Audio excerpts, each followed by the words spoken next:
Okay, so all small business owners should know how to read and write a journal entry. So this video is going to be focusing on journalizing and, well, one financial statement, the trial balance. I'll do the other financial statements in another video, the next part 3. So just real quick, if you're using QBO, one of the most simplistic ways to look over recent transactions or transactions for a period of time would be either clicking on the audit log or recent transactions. But a more detailed way to look at specific transactions of any time period would be going to the journal entry. You can go to reports and then type in journal and then put whatever time period you're looking at. However, I noticed a lot of small business owners or a lot of my clients, I had to actually teach them how to read a journal entry or write a journal entry because they weren't familiar with that. Maybe they weren't a business major or didn't take accounting. So this video is for you guys. So we're going to look at the rules of debits and credits of a journal entry. We're going to learn how to read and write a journal entry, and then we're going to look at how the general ledger and the trial balance are both constructed. All right, so there's certain rules on debits and credits, and this is the rule set up in T account format. So in T account format, you have DR, which stands for debit. And then I've had a couple people ask me, why would DR? Well, because originally they looked at it as debitor and creditor. So the CR actually is creditor and DR is debitor. So this is the debit side for an asset like cash, supplies, equipment. And so it increases on the debit side. So if I debit cash, that means my checking account is increasing. Now over here you see assets decreases on the credit side. So therefore if I'm crediting cash, cash is decreasing.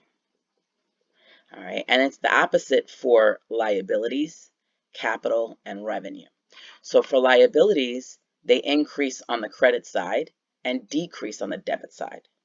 And so does capital. Your capital account, the owner's worth of the business, increases on the credit side and decreases on the debit side. And then also you have revenue, which increases on the credit side and decreases on the debit side. If we wanted to look at it another way down here, rules for withdrawing and expenses are the opposite, because remember, withdrawals and expenses actually negate the value of the owner equities account capital.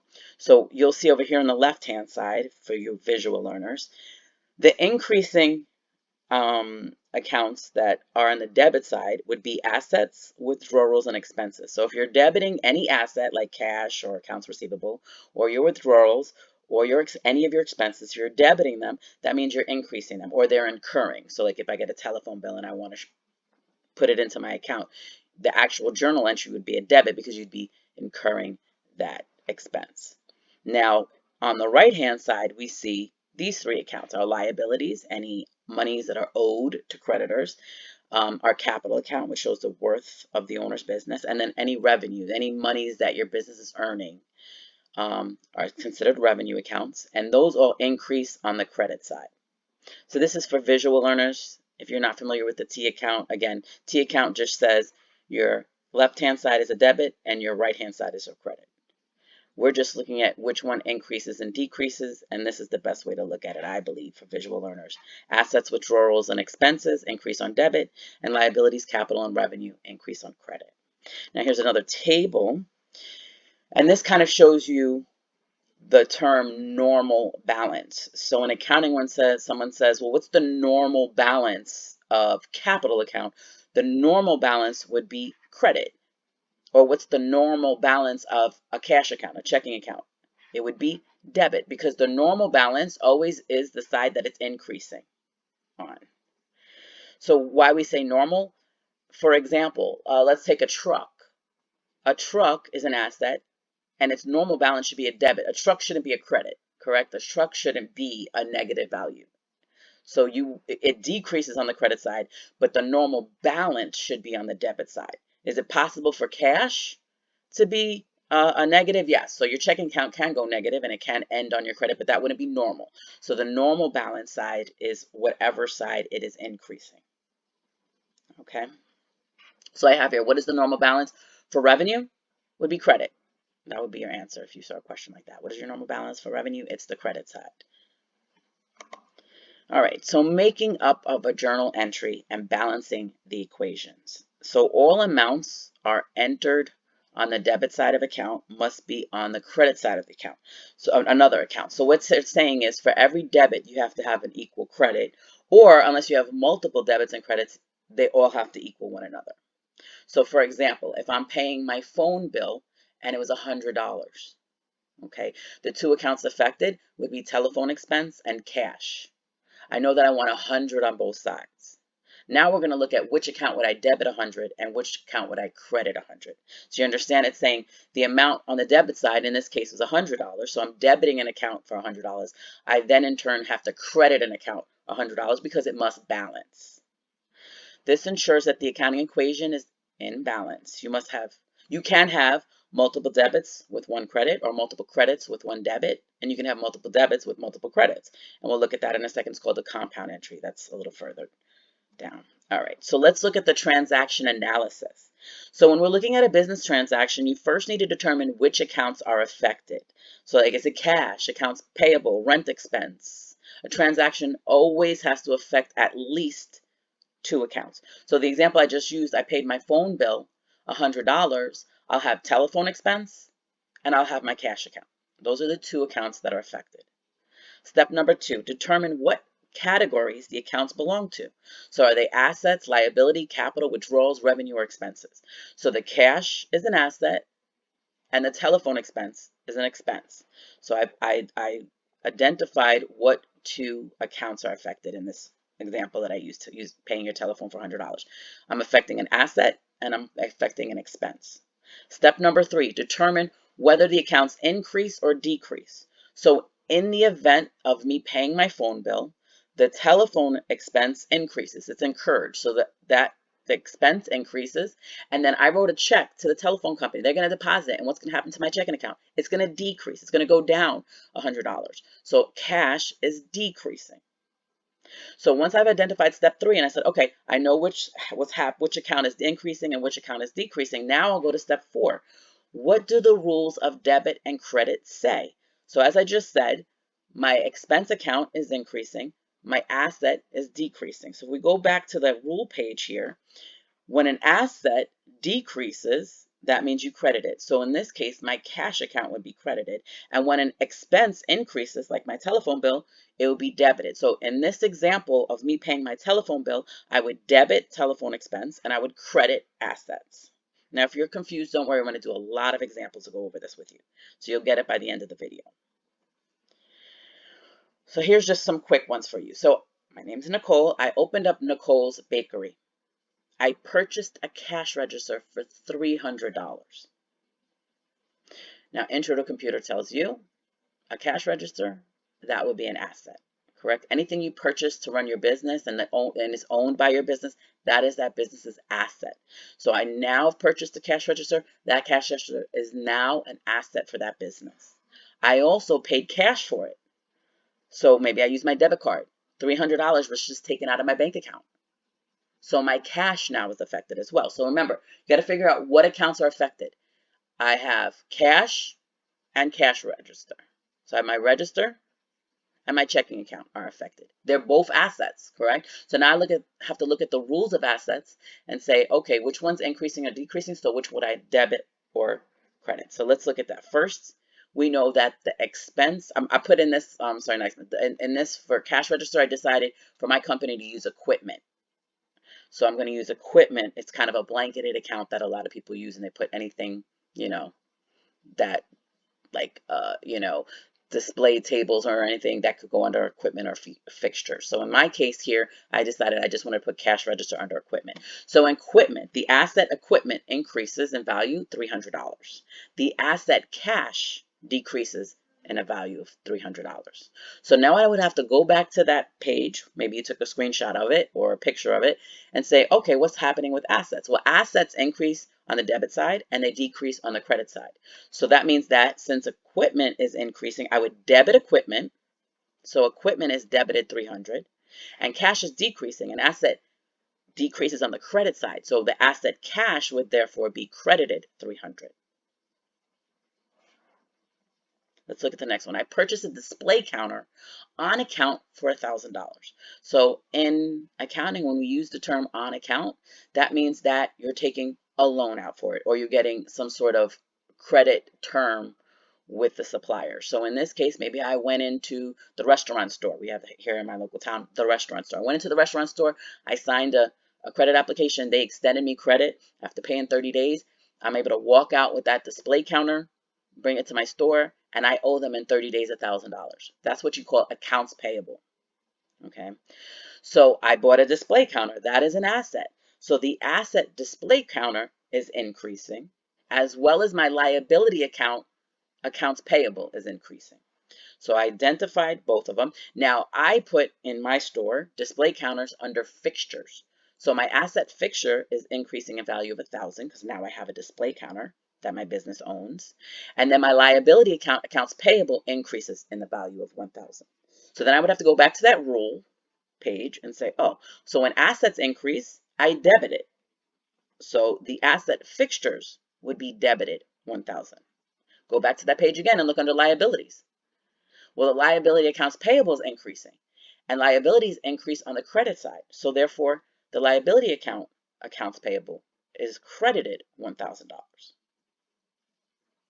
Now we're just doing the analysis right now. Well, I'm going to show you in the next step how to actually write it. Let's do a few more. I pay rent for the month is $1,000. So I paid rent for my bakery. I rent a spot on a busy street for $1,000 a month. So what two accounts are affected? We have rent expense and we have my checking account, my cash account, because I wrote a check, it's going to be deposited, my cash account is going to go down. And my expense for rent incurred. So therefore expenses, rent expense increases in value of $1,000 and the asset cash decreases in value of $1,000. So I would look back at my rules and I would determine I would need to debit rent expense for $1,000 and I would need to credit cash for $1,000. Red Roof Inn pays the invoice I sent them for $500. So I went to Red Roof Inn. They called me and said, hey, I heard about your bakery. Could you come down and do a breakfast buffet? Let's see how it goes. I did it. And then I sent them an invoice for $500 because most places like that don't pay right away. So instead I billed them and they paid it. So I sent them the bill for $500 and they paid it. So what's actually happening here is when I sent them the bill, I acknowledged that they owe me the money. And so I already acknowledged the revenue and I put the monies into what I call accounts receivable. Accounts receivable is an asset in which I know that a customer is going to pay me in the future. So in this case, I have two assets being affected. I have cash and accounts receivable. They sent me $500. So if I get $500 in the mail in the form of a check, I put it into my bank account. What's happening in my bank account? My bank account is increasing. What's happening to my accounts receivable? It's decreasing. So the asset cash increases in value of $500 and the asset accounts receivable decreases in value of $500. Now, if you're not familiar with these terms, you might want to watch my first video that I did. I think I posted it about 4 or 5 months ago, and it's Intro to Accounting. So if this just confused you as far as like what is accounts receivable, and you might want to watch that video and get a little bit better understanding of what these terms are. So now, because they're both assets, I need to look at the rules of assets. Remember, assets increase on the debit side and they decrease on the credit side. So asset cash is debited $500 because my bank account just went up. And the asset accounts receivable is credited $500. So that bill that I have in my QBO account is showing that Red Roof Inn owes me $500, but they don't because they actually paid me. So I now need to credit that accounts receivable account so that it goes to zero because they no longer owe me the money. They've paid their invoice. I received a telephone bill due at the end of the month, $100. So I got my telephone bill in the mail. Under accrual accounting method, you have to acknowledge your expenses and revenues as they incur. So I get my telephone bill and I know it's for this month. I want to acknowledge the expense for this month that I'm in. Although I'm paying it next month, you still need to acknowledge your expenses in the months that you're in. So this telephone bill is for, we're in October right now. So suppose I got the telephone bill and it's for October. I have to acknowledge that expense in October, even though I'm paying it in November. So I'm going to acknowledge the telephone expense, but I didn't pay cash in this case. I'm going to pay it next month. So I acknowledge the liability accounts payable. So those are the two accounts affected here. Telephone expense and accounts payable. So the expense, telephone expense, increases in value $100. And the liability, accounts payable, increases by the value of 100. Now that I've identified the two accounts and acknowledged what's happening to them, they're both increasing. I now have to go back to that page with the rules and see what's going on. So when expenses increases, you debit it, and when accounts payable liability account increases, you credit it. So therefore, telephone expenses debited $100 and accounts payable is credited $100. The formalities for journalizing a transaction. Now we're looking at the actual journal itself and what it looks like. The debit portion of the transaction is recorded first. The credit portion of the transaction is indented and then placed below the debit portion. Now understand, I'm talking about manual accounting. I know sometimes in certain computer programs that you use, they might look different. But when we're talking about manual accounting, this is how you would set up a journal. So you always do your debit first, your credit second, and you would indent the credit a little. Any descriptions would be filled out by like inputting the invoice number maybe or the check number, whatever your company uses, and that would be added after the credit portion. After every transaction is recorded, like your bill, your check, you can check the transaction journal for accounts affected. So this is if you're in QBO and you just went in and you acknowledged a bill. For those of you who use QBO, you know you'd go to your vendors and you'd go down a bill and you would put who your vendor is and how much it is. If you wanted to see, you can go down to the bottom of the page and go to more and look at your transaction journal, or you can go to reports and look at your journal, and then you would see what accounts are affected. So let's look at an actual example. So for the rest of this, I used Nicole's Bakery. Now I'm going to use Mel's Computer Repair Service. So for the rest of this, we'll be looking at actual journal, general journal, an actual general ledger, and a trial balance for Mel's Computer Repair Service for the month of May. Okay. So in journalizing, back when we used manual accounting, it was set up in a ledger like this. We should have ledger books, and they were all set up with columns like this, and would have the date and then account titles and descriptions. PR means post-referencing, so you would put the account number. So for cash, you'd have your chart of accounts, and you'd have your account number here for post-referencing. Then DR, remember I told you, stands for debit, but really it's debitor. And then your CR stands for your credit. So your debit would always come first. You would indent your credit, put your credit, and then you would indent a little further with your description. This is how you do manual. Again, I know in a lot of computer softwares they don't follow this, but this is for an accounting student that's taking accounting right now. And if you have a teacher that's stickler for you doing it properly, you need to follow these steps, okay? So I just want to show you here in the beginning of the very first, on the top of the page, you would put the year, and then you'd put the month and the day. Once you put the month, when you do the next one, you only have to put the day on each page. So let's look at the first transaction. Mel Blass began the business by investing $10,000 in cash. So he's starting his business and he put $10,000 into the bank account. What two accounts are affected? Cash and his capital account. They're both increasing. So if you go back to that rule page, assets increase on the debit, capital increases on the credit. So the cash account would be debited $10,000 and Mel Blass capital gets credited $10,000. And then you could put whatever is suitable for your business. And in this case, it's initial investment of cash by owner. All right. Realistically, you probably wouldn't put such a layman terms description. You probably would put account number or something a little bit more detailed in your description. This is the account that gets debited. It's always first. Then the account credited comes second, and then your explanation. This amount is what you debited, and this amount is what you credited, and it should balance. Compound entry. So as I said earlier, you can have several debits and credits as long as they equal up. So a compound entry is a transaction that involves more than one debit or more than one credit. So here's an example for one. Mel purchased a computer for $6,000 from Ben Company. When he went in to buy the computer, Ben Company said, hey, why don't you fill out our application and see if you approved for a line of credit. He filled it out and they said, yes, today we can give you a line of credit of $5,000. However, Mel wants to buy a computer that's $6,000. Therefore, he needs to put $1,000 down and then use his new credit card for the $5,000. Now what's going to happen is we're going to have a compound entry, or some people call it a double entry if you're a bookkeeper. So the name for this would be double entry in bookkeeping. So now we have a double entry where we have 3 accounts affected. We would have computer, cash, and accounts payable, because we would owe Ben Company the $5,000, the difference between the $6,000 and the $100. So let's look at for the whole month of May, starting with this journal entry. So we said he purchased the computer equipment for $6,000 and he paid $1,000 down and promised to pay the balance within 30 days. So that would be accounts payable. Let's look at that journal entry. So computer equipment comes first because it's debited, and we would debit it at the value of what you purchased it out, $6,000.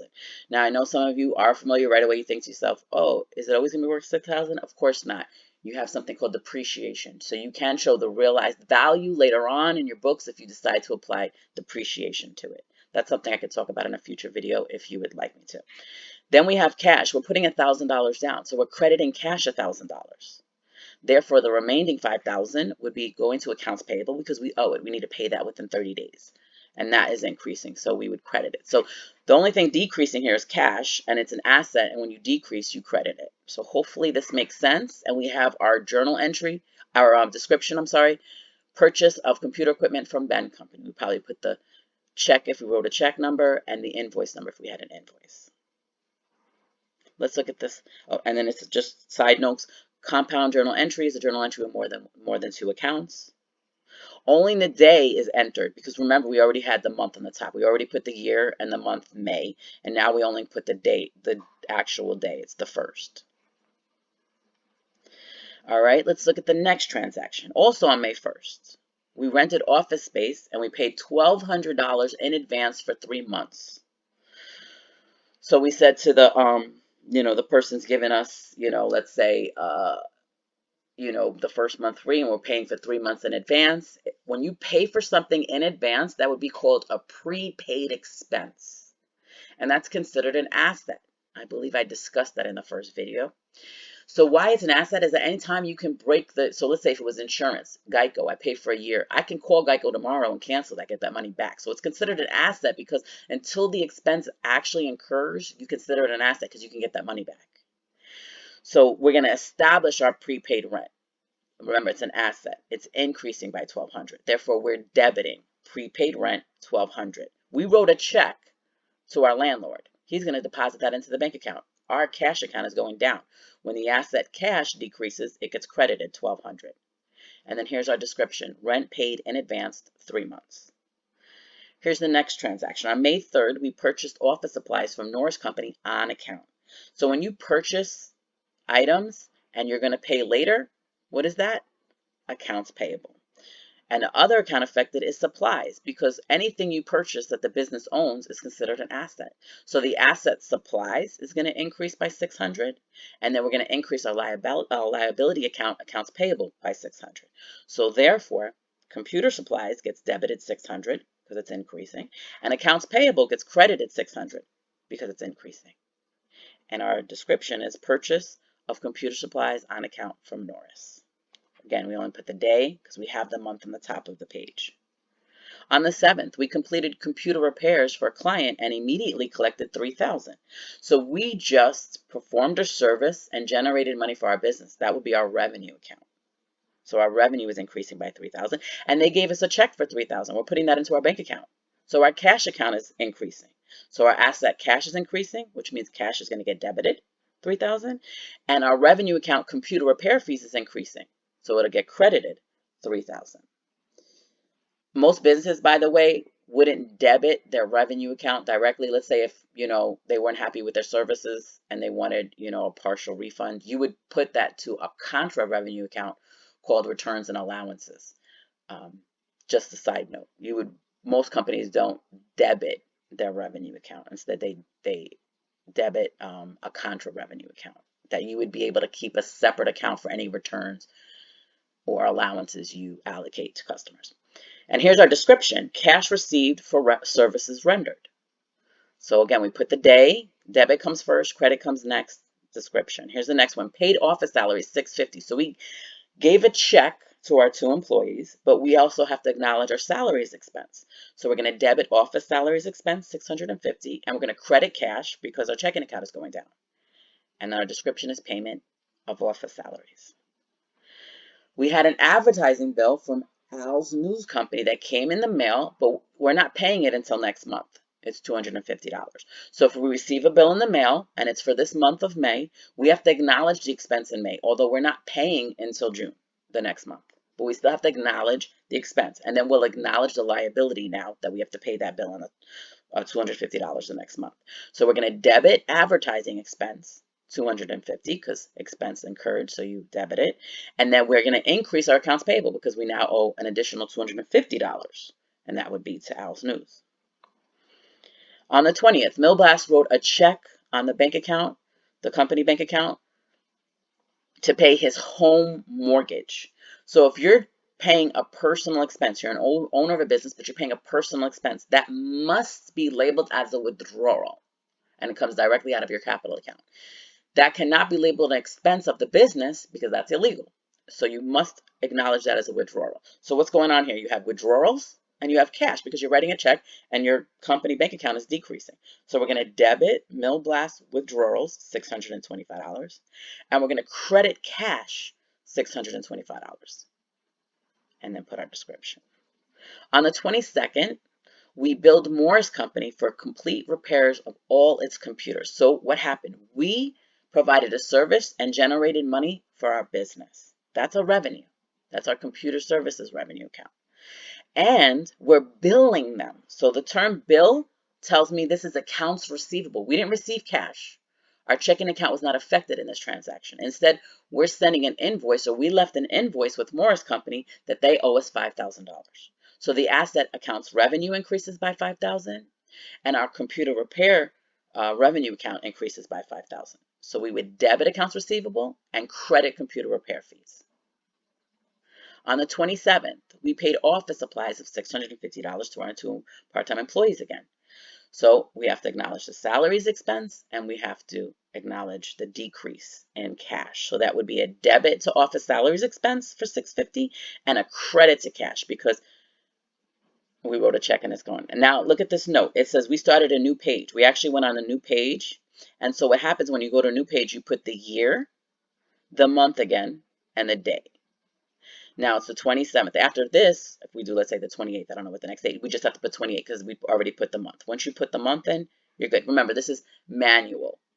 This is if you're still doing paper and pen. But when you are an accounting student or a business student, you have to learn how to do these and how to read them. So this is for those as well as small businesses that want to learn how to read. On the 28th, we paid half of the amount due for the computer equipment purchased on the 1st from Ben Company. So remember we bought that computer for Ben Company and we took a loan out for $5,000? Well, we decided at the end of the month we wanted to pay half up front before it was even due. We just wanted to make sure we had half of it paid because we don't know what our revenue will be for next month. So let's try to get half of it out of the way. So let's see what's going on here. We acknowledge the accounts payable on the 1st when we purchased it, correct? So the 2 accounts that are affected here are cash and accounts payable. Now, accounts payable is a liability. If you go back to that page, liabilities decrease on the debit side. What's going on with cash? We wrote a check and it's decreasing, right? It's going to be taken out of our checking account. Asset cash decreased on the credit side. So we're going to debit accounts payable, $2,500, and we're going to credit cash, $2,500, because our cash account decreased. Does this make sense to you? Go back to that page with the rules of what happens to different accounts. Accounts payable is a liability. It decreases on the debit. Cash is an asset. It decreases on the credit. On the 29th, we received and paid a telephone bill, $220. So our bill was rather hefty. We decided we're going to pay it right away. We received the bill. We went right to we have a little bit of money. We made some good money this month with the $5,000. So we said we're going to run and pay it. We're going to go right online and pay it. So what happens is when you pay it right away, that affects cash, right? So we acknowledge the expense. So we're going to debit telephone expense, $220. And we're going to acknowledge that our checking account went down. So we would credit cash, $220. Now, we have all our transactions for the month of May in our journal, correct? So let's look at that. Now we're going to see about understanding where all our business transactions fit into our financial statements. So this is Mel's computer repair service chart of accounts. This is a very small business, so he only has 3-digit account numbers. So his cash account is 111, accounts receivable is 112. In post-referencing, this is important because we're going to put these numbers in our journal and they'll be in our ledger and maybe even in our trial balance. So here's the page of all the transactions we just looked at, okay? So we have, remember, it all started with the cash, $10,000 into our bank account. So we debited 10,000, and Mill Blast Capital got credited 10,000. Just as a side note, you see this PR, now all these numbers are here. In old school accounting, and I know this because my grandmother was a bookkeeper, you actually went down this aisle, and once you put 111 here in cash, that means you are posting this to your ledger. Now, what is your general ledger? Your general ledger is a record of all transactions that happen to each and every account. And it's usually listed in the order of your chart of accounts. So let's look at assets. Your first asset is cash. It's usually in order of liquidity, meaning the most easiest to be convertible to cash. So cash is first, and then accounts payable or accounts receivable will be next, because this is money that's supposed to be coming within 30 days. So you put it in this order, and then therefore your ledger should be in this order. So under your ledger, your first account should be cash. Your second account should be accounts receivable, and it goes in this order. It goes assets, liabilities, owner equity, and under owner equity you would have revenue and expenses. So again, you can look through this page, stop and look through it and make sure you understand. If you're taking notes, write all this down and understand each transaction journal. Remember, I went over each example with you on what exactly happened with each of these journal entries. And here's the second page. And now we're going to post it to our ledger. So let's start off with cash. Cash 111, we start off with a debit of 10,000. So let's go look at our ledger. Oh, here's a little side note in manual posting. It involves the transfer of information from your journal to your ledger. Step 1, in the debit column in the ledger, record the date. So you're going to put the date. You'll see the date on the top left. I'll show you in a second when we get there. And then the amount of the entry. Step 2, you're going to record the page number. So the page number of the journal, and we just started our business, so that very first page was General Journal page 1. Let me show you that real quick. So you see this is General Journal, and it's page 1. The second page would be General Journal page 2. That would be in your PR column of your ledger. I'll show you that in a second as well. Step 3, you would calculate the new balance of each account. So every time you put another transaction, you're going to calculate it accordingly on the right 2 columns. So in your ledger, you're going to see in a second, you have 2 columns for the transaction, a debit and a credit, and then you'd have columns to the far right, 2 columns there for your balance. I'll explain that in a second. And step 4, record the account number of the debit account in the post reference column of the journal, meaning you would put, that's called cross-referencing.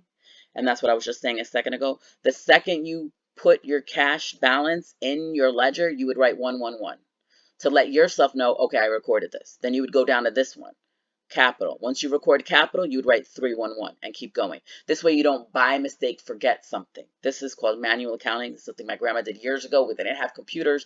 She literally did it this way. So you wouldn't write your referencing numbers until you actually recorded them in the ledger. And you did this way so you didn't skip something. And then obviously if there was a missing and this was blank, you would know, oops, I didn't record accounts payable and I need to record that in the ledger. Now you didn't want to make mistakes back then because it was actually written and you need to use whiteout. All right, so let's look at the ledger. Let's look at cash. So remember, we just said we put the date and the month in the date column. And I think I said debit, but it's the date column. And then over here, oh, I'm sorry, this is the journal. Here's my ledger. I have my date, I have the year and the month and the day, okay? Explanations, you would leave blank. The only time you put an explanation is if you had an error, an adjustment, or a closing entry. Adjusting entries and closing entries would be identified here, and I will explain that in a future video. None of the journal entries we did here today would cause us to put anything in the explanation. They're just regular business transactions. So regular business transactions will not incur an explanation, okay? Our post reference would be, what page would I find this on in the journal? You would find this on General Journal page 1. This specific transaction would be found on General Journal page 1, and it was a debit for 10,000. Remember, that was the initial investment. Now, these first 2 columns is the actual business transaction. The right 2 columns is the balance. Okay. Now, in this transaction, the next thing I have to do is the capital. Remember, I said that next you would go to 311 capital. So here's my ledger on Mel Blast Capital. It's account number 311. These would be individual pages, by the way. So we put the year, the month, the date, and then the post reference would be, what page would I find this? I would find this on General Journal page 1. So I put GJ1. It's a credit of 10,000. Therefore, I move it over here and my balance is 10,000. Now, any other future transaction that affects either one of these will change the balance, will change the 10,000.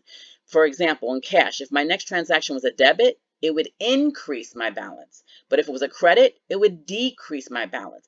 But you always should have your balance in the normal increasing side. This is, remember I talked about the normal balance? This is an asset. So the normal balance is debit. My cash should always be in the debit because there always should be a positive checking account, correct? You don't want a negative checking account. And then some assets you can have a negative. But in this case you can, and that would be very bad for business, for you to have a negative bank account.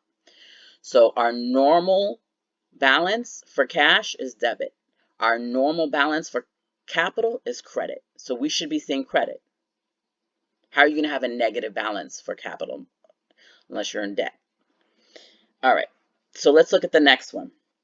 We have computer supplies.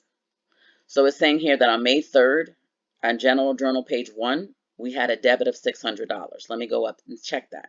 So I'm going to go back to my journal. Let's say I'm auditor. Let me see. I want to see if this really is here. Oh, I see on the 3rd, I have computer supplies 114, and there was a debit of 600. That was correctly inputted.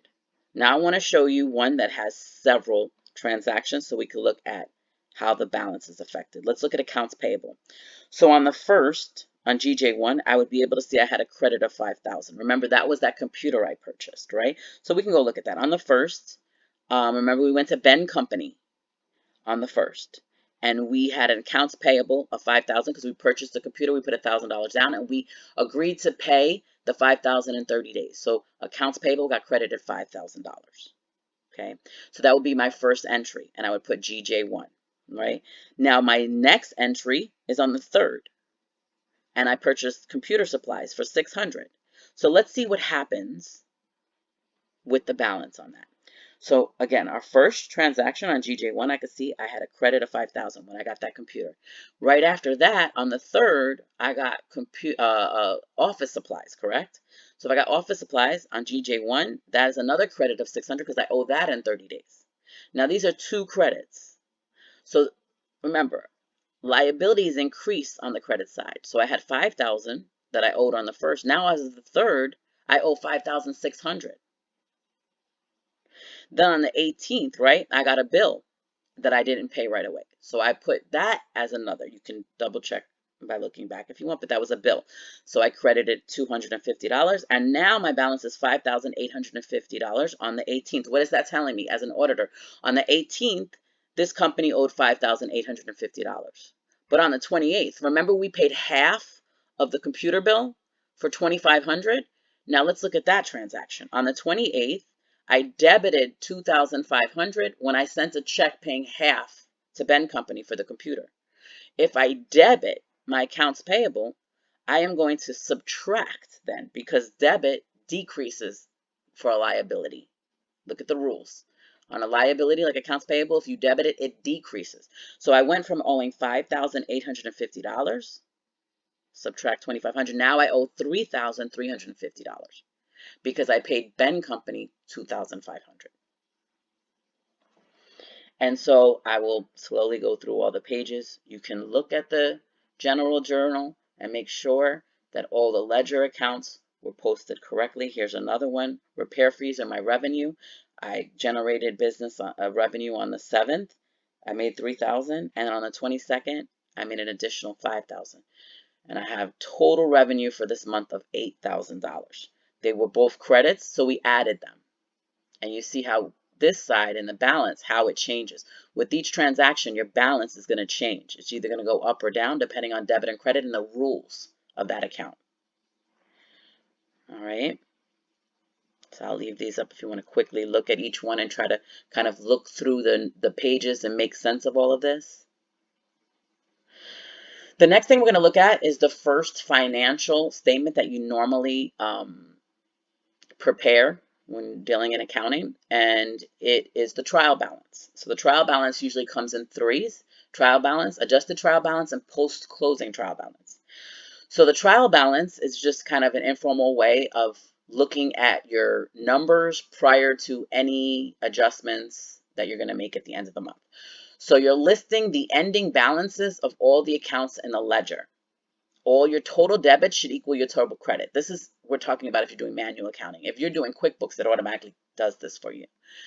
And it should be listed in the same order as your accounts appear in your chart of accounts. Remember, I said the first one's cash, the second one's accounts receivable. So if we look at our trial balance, the first thing you would see is cash, accounts receivable, and so on, exactly in the order of your chart of accounts.